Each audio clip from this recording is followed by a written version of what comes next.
diterima oleh Allah Subhanahu wa taala, diridhai oleh Allah Subhanahu wa taala, dan juga dosa-dosa kita diampuni oleh Allah Subhanahu wa taala. Ibadah puasa kita diterima oleh Allah Subhanahu wa taala. Hajat-hajat kita diijabah oleh Allah Subhanahu wa taala. Hajatul dunya bil muyassarah wa hajatul akhirah bil maghfirah. Dan mudah-mudahan Allah Subhanahu wa taala memberikan kita ilmu yang bermanfaat. Amin ya rabbal alamin. Alhamdulillah, kita masih berada di bulan yang agung, berada di 10 pertama, di bulan yang penuh dengan barokah, di bulan yang sangat istimewa, di bulan yang dikatakan oleh Nabi kita Nabi Muhammad sallallahu alaihi wasallam, "Lau ta'lamu ummati ma fi Ramadan min al-yumni wal barakah, la tamannau an takuna haulan kamilan." Kalau seandainya umatku mengetahui keberkahan, kemuliaan, keistimewaan yang ada pada bulan Ramadan, la tamannau, maka mereka semuanya berangan-angan mengharap kepada Allah Subhanahu wa taala an takuna haulan kamilan, untuk dijadikan Ramadan 1 tahun, 12 bulan semuanya adalah Ramadan. Kalau kita mengetahui hakikat kemuliaan dan keistimewaan yang ada pada bulan Ramadan ini, karena begitu luar biasa ini bulan, sedikit-sedikit ampunan Allah Subhanahu wa taala, sangat mudah sekali untuk mendapatkan rahmat dan ampunan dari Allah Subhanahu wa taala.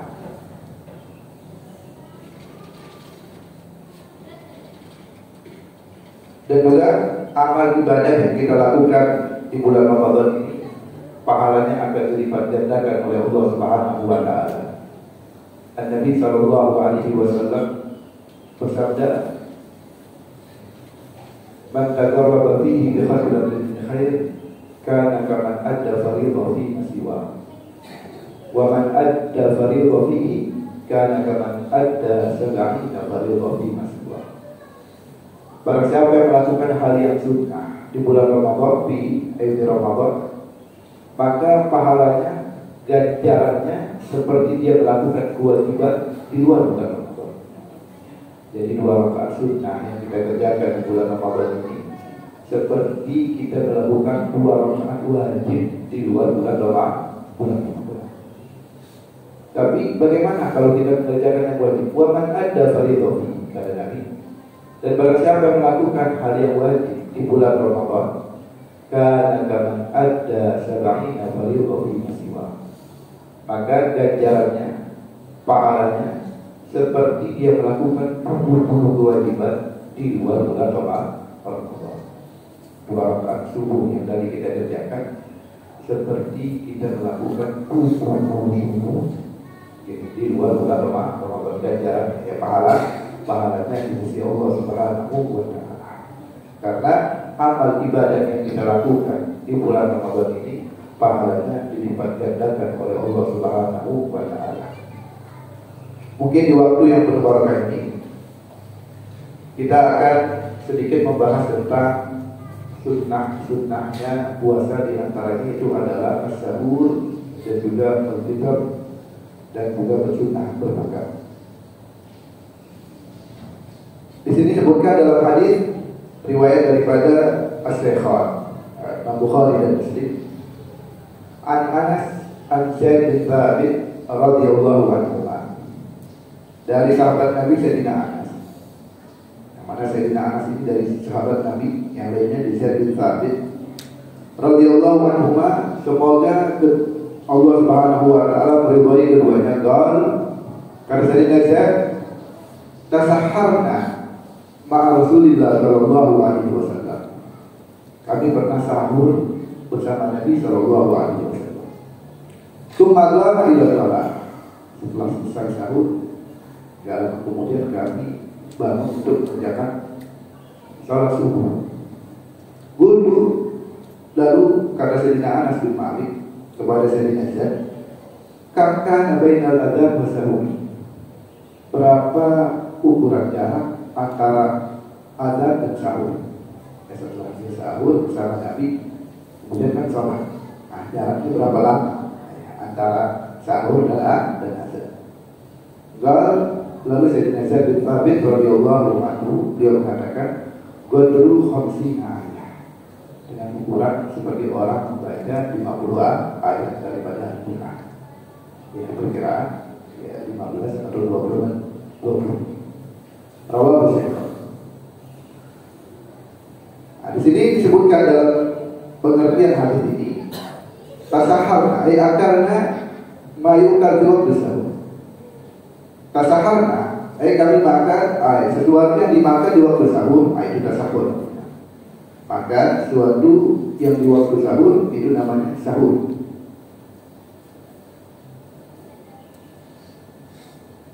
Ma'a Rasulullah sallallahu alaihi wasallam, bersama Nabi sallallahu alaihi wasallam. Tsumma qama ila shalah. Kemudian kami berseru nazar, kemudian setelah kami sahur, kami bangun untuk mengerjakan salat. Salat subuh. Salat di sini adalah salat subuh. Qala Anas, kemudian Sayyidina Anas mengatakan di Zaid, kam kana berapa qadru ukuran ma bainal adzan wa sahur, antara azan dan sahur. Qala huwa qadru qira'ah 50 ayat, dengan ukuran orang membaca 50 ayat. Mutawassithah. Ayat ini yang sedang, ayat yang panjang, juga ayat yang pendek. La tawilah wa la qasirah. Bukan ayat yang panjang, tawilah. Seperti ayat Hud, bukan panjang, dari satu halaman. Ukuran yang panjang, ukuran satu ayat umumnya cuma 2 baris. Ukuran seperti ini. Wa la qasirah, bukan dengan ayat yang pendek. Seperti Toha, itu kan pendek. Apa namanya? Alif Lam, itu kan ukuran seperti 1,5 baris atau 2 baris, ukuran umum daripada ayat. Wala sari'ah wala badi'ah, dan juga bacanya juga agak cepat dan juga agak lambat. Seperti orang ukuran bacanya agak cepat bacanya. Ya, kita jaga sholat di asing biasanya cepat gitu. Karena sering kita umum seperti umumnya kita baca. Wala badi'ah, atau bukan bacaan yang lambat, bacaan yang sedang. Ukuran 50 ayatnya seperti itu.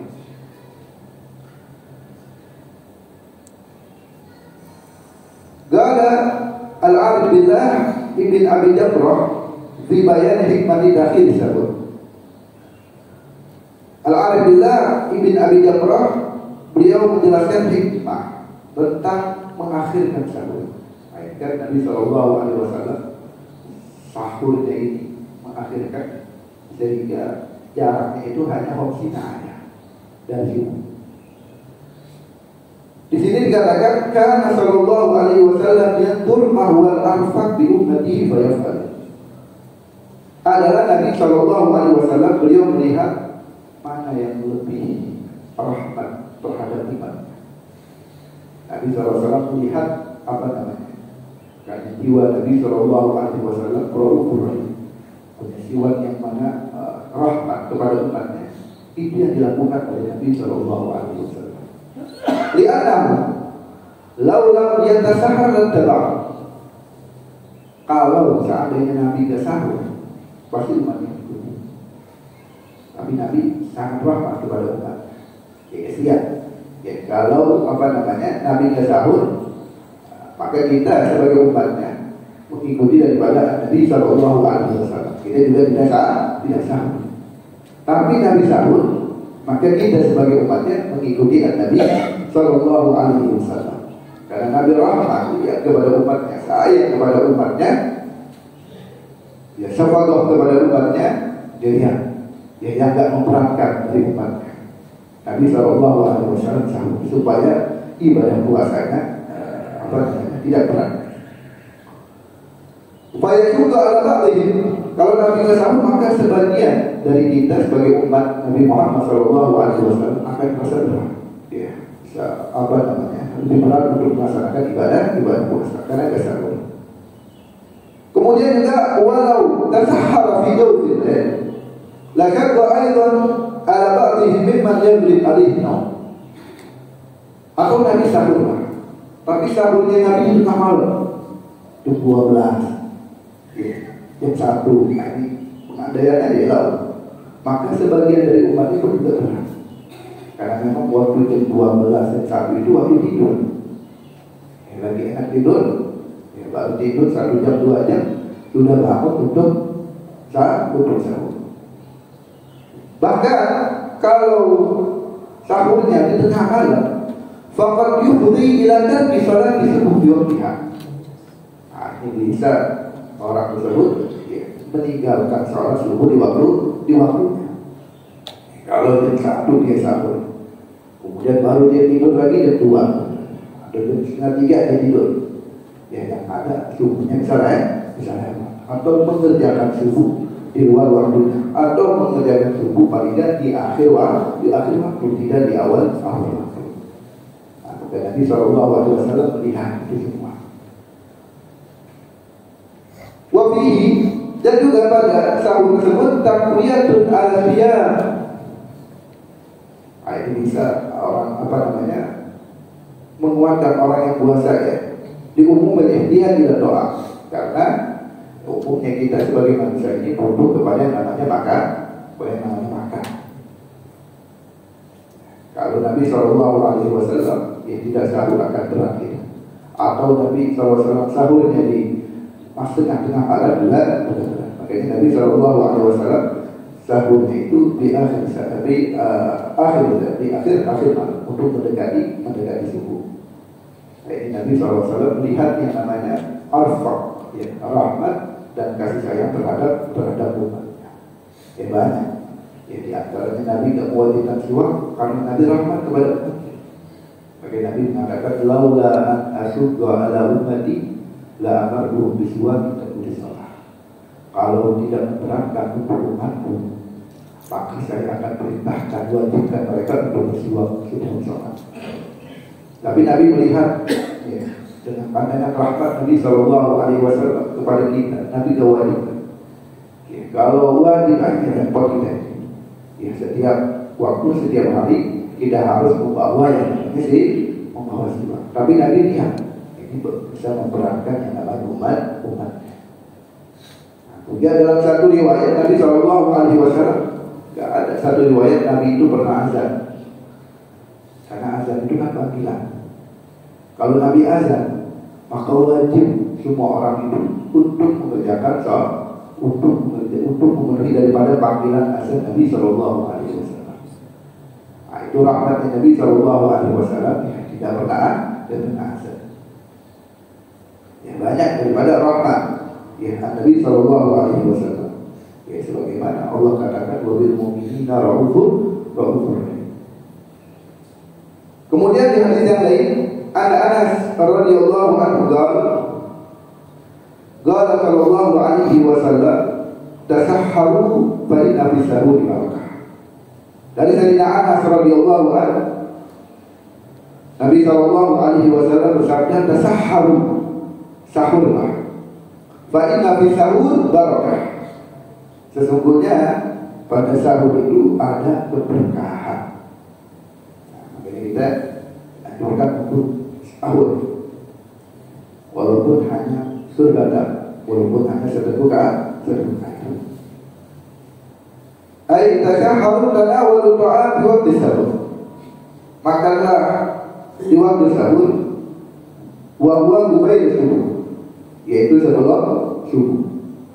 Ala sabilin nadab, mukhalafatan di ahli kitab, untuk berselisih dengan ahli kitab. Karena ahli kitab mereka itu ya sahurnya itu di tengah malam ya. Berbeda dengan kita ya umat Nabi Muhammad SAW, sahurnya itu di akhir malam. Fa inna fi sahur barakah. Sesungguhnya pada sahur itu ada keberkahan. Nah, di sini dikatakan wa fi ma'na kauni barakah wudu. Arti daripada berkah dalam sahur itu ada wudu, ada beberapa segi. Minha, yang pertama arti berkah dalam sahur, al-yubarik fil qalil minhu bihaitsu yahmul bihi al-i'anah 'ala al-sawm. Dengan kita sahur yang sedikit, maka akan diberkahi. Dan kalau sesuatu yang sudah diberkahi, sekiranya yang berbihi li'ana ala Allah, maka akan mendapatkan pertolongan ketika kita berpuasa di siang hari. Kita tahu yang namanya berkah itu, habbah kata Imam Ali, idza barakahal maula fararubuh. Satu butir habbah, idza barakahal maula. Satu butir itu jika diberkahi oleh Allah Subhanahu wa taala, fararubuh, maka satu butir itu seperti beberapa butir banyak. Sedikit kita makan, tapi dia cukup. Nah, bahkan membantu kita, sampai terbenamnya matahari sampai nanti. Kenapa bisa buat seperti itu? Karena kita makan sahur, dan makan sahur adalah makan yang diberkahi oleh Allah Subhanahu wa taala. Qala Imam Musyarrih Bukhari Ibn Ali an Ali marfu'an, tasahharu walau bisurbati ma. Sahurlah kalian walaupun seteguk air. Riwayat Imam Tabrani, walau ditambah sahurlah kalian walaupun satu butir gula. Walau dihamdal bisabil. Riwayat yang lain, sahurlah kalian walaupun hanya beberapa butir daripada sabil, anggur yang kering atau kismis. Kita makan. Sedikit itu, maka akan diberkahi oleh Allah Subhanahu wa taala. Itu makna daripada berkah. Yang pertama, berkah jual di sahur. Kemudian makna daripada berkah makan sahur yaitu adalah al-murad bil barakah naf'ul muhasabah. Maksud berkah di sini, maka nanti orang yang makan sahur ini tidak akan muhasabah, tidak akan dihisab. Kita makan sahur, makan yang kita makan ini nanti di akhirat akan dihisab oleh Allah Subhanahu wa taala. Disebutkan dalam hadis Abu Hurairah, salah satu la yuhasab alaihi al-abad. Ada 3 nanti tidak akan dihisab oleh Allah Subhanahu wa taala di hari kiamat. Yang pertama adalah sahur, makan sahur. Makan sahur ini tidak akan dihisab oleh Allah.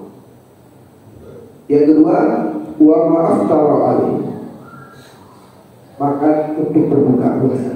Betul. Makan yang kita makan untuk berbuka puasa tidak akan dihisab oleh Allah Subhanahu wa taala. Kemudian yang ketiga, wa ma'akala ma'al ikhwan, makan bersama saudara-saudaranya, makan bersama muslim lainnya, makan berjamaah. Makan berjamaah tidak akan dihisab oleh Allah Subhanahu wa taala. Nah, itu 3 yang akan dihisab oleh Allah. Makan sahur, makan untuk berbuka puasa, dan makan dengan berjamaah ma'al ikhwan. Makanya Sayyidina Ibrahim, Nabi Ibrahim alaihissalam, beliau ini tidak pernah makan sendirian. Tidak pernah makan sendirian. Ketika itu beliau ingin makan dan sudah ada makanannya, beliau mencari orang untuk menemani makan, dan dia tidak mendapati orang. Kemudian dia mencari sampai beliau ini berjalan sejauh 150 mil. Dengan jarak 150 mil baru dia mendapati orang, baru dia makan bersama orang tersebut. Karena beliau kan mau makan dia, karena makan sendiri, itu akan bisa. Sedangkan makan dengan berjamaah nggak akan dihisab oleh Allah Subhanahu wa taala. Ada 3 itu, makan sahur, makan berbuka puasa, dan juga makan berjamaah nggak akan dihisab oleh Allah Subhanahu wa taala. Itu arti daripada makan sahur yang berkah. Dan di antaranya juga, di antara arti daripada berkah pada makanan sahur itu adalah al-Quran al-tadawi al-qiyam wa ghairihi min a'malina, supaya kita buat berpuasa di siang hari dan juga aktivitas-aktivitas yang kita lakukan di siang hari. Yang kita sahur, sekarang kita kuat, nanti kita kerja, ya. Apa namanya? Kita melakukan aktivitas di siang hari, kuat. Kenapa? Semalam sahur. Ya semalam sahur. Tapi kalau kita nggak sahur, puasa kita jadi lemes, nggak kuat. Atau kita melakukan aktivitas juga nggak kuat. Kenapa? Karena tidak makan, tidak berkah. Itu arti daripada berkah. Disebutkan dalam riwayat Ibnu Majah wal Hakim, Jabir dari sahabat Nabi Sayyidina Jabir, "Ista'inu bi ta'ami sahur ala qiyam nahar wa bil qailulah ala qiyam." Bantulah puasa di siang hari bi ta'am sahur dengan makan 20 sahur. Dengan kita makan 20 sahur, dengan kita sahur, ya, maka akan membantu kita kuat berpuasa di siang hari. Kemudian wabil kailuna ala qiyamah, dan bantulah ya, dengan tidur kailuna untuk kita bangun di tengah malam. Kalau kita ingin kita ingin bangun di tengah malam, kita bantu dengan apa? Dengan kailuna, dengan tidur di siang hari sebelum waktu zuhur. Nah, tidur sedikit. Jam 11 kita tidur, setengah 12 kita bangun. Nah, ini tidur kailuna ini bisa membantu kita untuk bangun di tengah malam. Ya, kata Nabi Sallallahu Alaihi Wasallam, sama seperti ya, kita berpuasa, kuatnya kita berpuasa dengan kita bersahur. Ya, kita kan kalau sahur di siang hari kita kuat puasa. Habis juga dengan kita tidur kailuna sebelum waktu zuhur, tidur sedikit sebelum waktu zuhur, bisa akan membantu kita untuk bangun di tengah malam. Itu arti daripada berkah maka 20 sahur. Kemudian wamin ada di antara juga berkah maka 20 sahur. Al-murad bil barakah al-umur ukhrawiyah. Nah, ini perkara akhirat. Fa inna iqamata sunnah tujibul ajr wa ziyadah. Karena dengan sahur sahur ini adalah sunnah Nabi Shallallahu Alaihi Wasallam, maka tidak akan mendapatkan pahala. Ya, akan mendapatkan pahala di akhirat. Nah, itu arti berkah. Kita mendapatkan yang namanya pahala dan jalan nanti di akhirat. Arti yang kelima, wa qad takunu hadhihi barakah, dan juga bisa dikatakan arti berkah sahur kama qala Ghazali, sebagaimana dikatakan oleh Imam Ghazali, ma yattafi lil mutasahhir min dzikr aw qala aw istighfar wa ghairi dzalik. Iya. Ziyadatul a'mal al-salihah. Bagi orang yang sahur, pasti dia itu akan melakukan doa seperti zikir, sholat, karena dia bangun sahur, istighfar, ya, dan amal-amal yang lainnya daripada amal yang sholat. Lalu dia bersahur, kalau dia tidak bangun sahur, laka al-insan naimatan hatta dikatakan, maka dia masih tidur kan?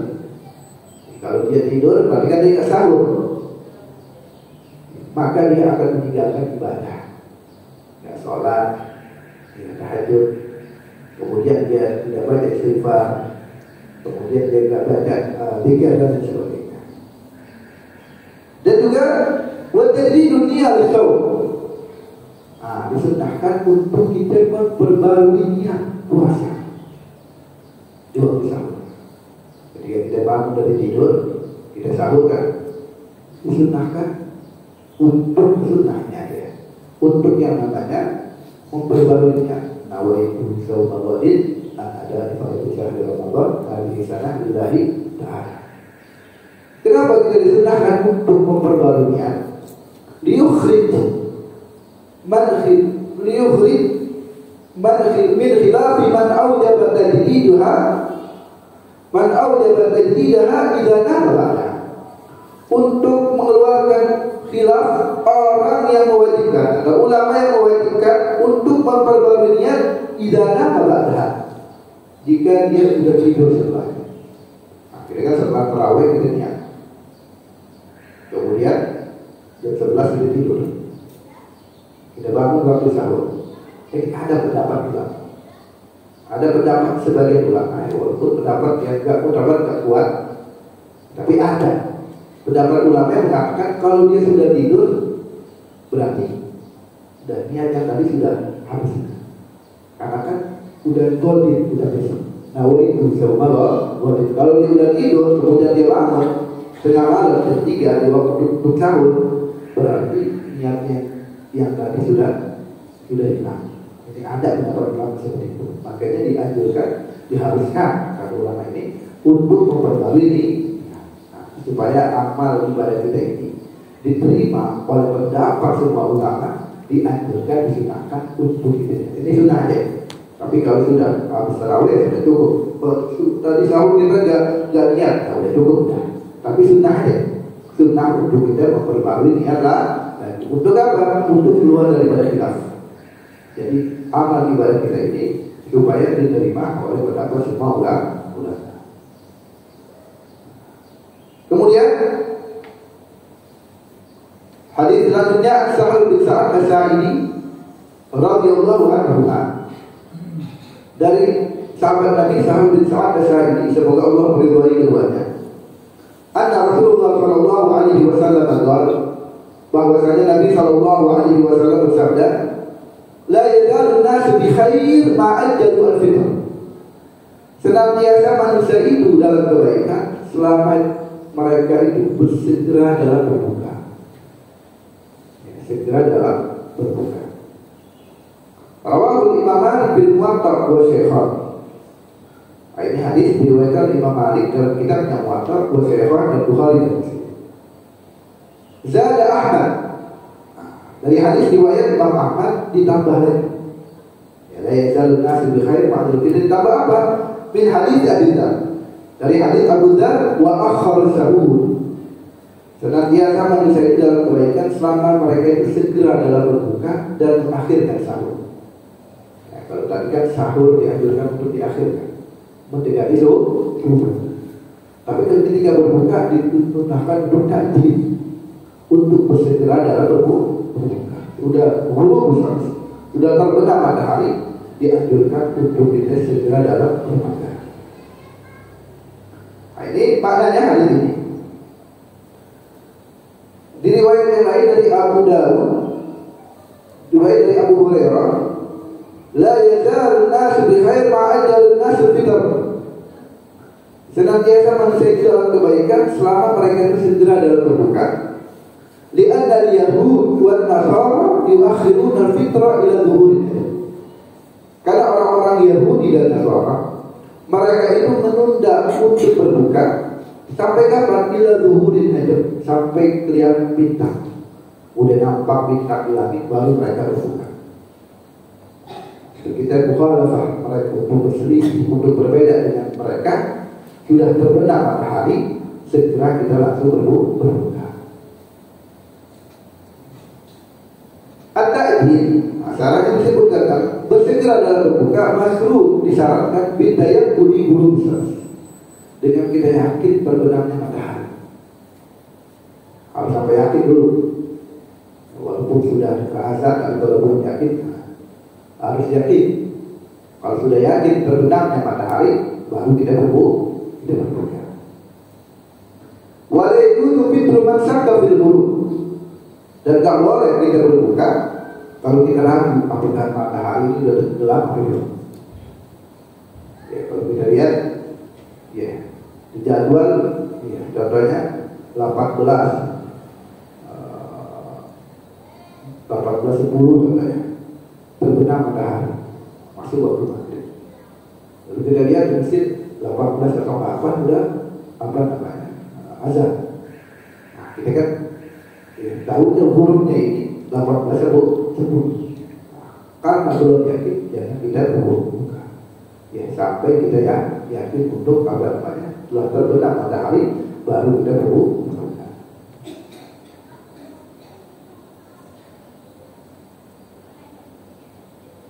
Ini untuk kita berselisih dengan orang-orang Yahudi, ya, dan juga orang-orang Nasrani. orang-orang Yahudi dan bangsa mereka juga berpuasa. Ya, tapi puasanya mereka berbeda. Tapi Ramadan ini khususnya ya, daripada keistimewaan daripada Nabi Muhammad dan umat Nabi Muhammad Sallallahu Alaihi Wasallam. Karena Allah katakan, kutiba alaikum siyam kama kutiba alal ladzina min qablikum.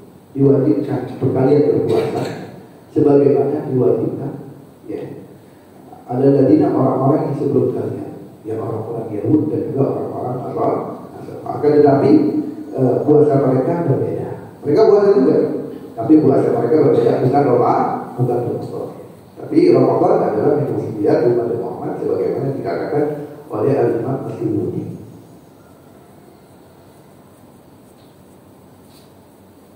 Walau Hakim diriwayatkan daripada Imam Hakim bin hadits Sahal Aidan, diriwayatkan juga dari sahabat Nabi Sahal bin Sa'ad As-Sa'idi, la tazalu ummati ala sunnati. Senantiasa umatku itu menjaga sunnahku, malam tantazir bi fitriha dulu. Selama mereka itu tidak menunggu berbuka, menunggu bintang untuk berbuka. Karena menunggu melihat bintang di langit adalah orang-orang Yahudi dan juga orang-orang Nasrani. Faedah. Qala al-Hafidz Abu Umar bin Abdul Bar. Berkata al-Hafidz Abu Umar bin Abdul Bar, ahadits ta'jil iftar wa ta'khir sahur sahih mutawatir. Hadis-hadis segera untuk berbuka dan menunda untuk mengakhiri sahur itu hadisnya sahih-sahih. Di umumnya, wa mutawatir, bahkan derajatnya hadis itu mutawatir. Kita tahu hadis itu terbagi dua. Ada hadis mutawatir, ada hadis ahad. Mutawatir ini ya marwahu jamun an-jam'in ya la yumkin tawatuhum anil kadhib. Hadis yang diriwayatkan dari sekelompok sahabat tabi'in yang banyak, mungkin tawatuhum anil kadhib, yang mana mereka tidak mungkin sepakat untuk bohong. Itu hadis mutawatir. Kemudian yang kedua hadis ahad. Nah, riwayatnya ini nggak sampai mutawatir. Ada yang 10, 20 sahabat, ada yang 1, ada yang 2, ada yang 3. Nah, ini nggak sampai mutawatir. Nah, ini terbagi 3. Ada hadis sahih, ada hadis hasan, ada hadis dhaif. Nah, kalau mutawatir lebih tinggi, ya lebih tinggi.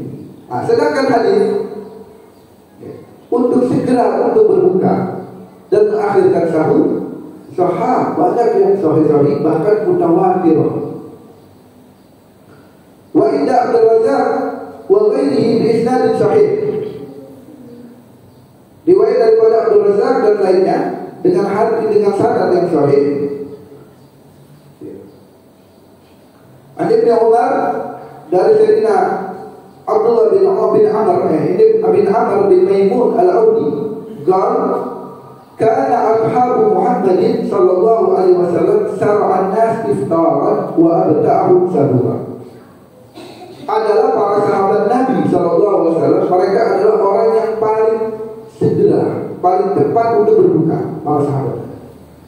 Wa abta'ahum sahura, orang yang paling lambat mengakhirkan sahur. Itu para sahabat Nabi sallallahu alaihi wasallam. Kalau sudah dengar waktu yang namanya bulu besar waktu maghrib, mereka segera untuk berbuka. Ya, mereka segera untuk berbuka. Nah, disunahkan itu, ya, untuk langsung berbuka. Bismillahirrahmanirrahim berbuka. Setelah itu pagi berfitr, setelah berbuka baru kita berdoa. Ya, sunnahnya seperti itu. Ya, untuk segera, ya, bukan kita doa dulu. Disunahkan Bismillahirrahmanirrahim langsung kita makan. Untuk berbuka. Kalau sudah dulu besar berbenah matahari atau waktu maghrib, setelah selesai yang namanya berbuka, baru kita berdoa. Sedangkan untuk berdoa untuk berbuka itu dengan kurma. Idza afdara ahadukum falyuftir ala tamr fa innahu barakah. Fa illa tamran falma fa innahu tahur. Kata Nabi, Kenapa juga disunahkan untuk makan kurma? Karena dikatakan dengan makan kurma bisa hifdzul basar, bisa menjaga penglihatan kita. Ya, biasanya kalau orang makan itu, orang puasa itu nggak masuk ke dalam tubuhnya itu, makan bisa melemahkan dalam pandangan kita, penglihatan kita. Dengan makan yang manis bisa nambah menguatkan lagi pandangan penglihatan kita. Dan juga kenapa disunahkan untuk makan kurma? Anna taqra idza nazala al-ma'idah fa in wajada khaliya fasalan kita. Ini apa namanya keistimewaan kurma. Kurma kalau masuk ke lambung, ke perut, dan perut ini kosong, nggak ada makan, nggak ada isinya, maka kurma ini menjadi giza, menjadi seperti makanan pokok. Wa illa, tapi kalau apa namanya, kita udah makan, udah ada isinya di perut kita, kemudian kita makan kurma, akhraja ma hunaka min baqaya tu'a. Kurma ini bisa membersihkan daripada sisa-sisa makanan. Nah, itu keistimewaan kurma seperti itu.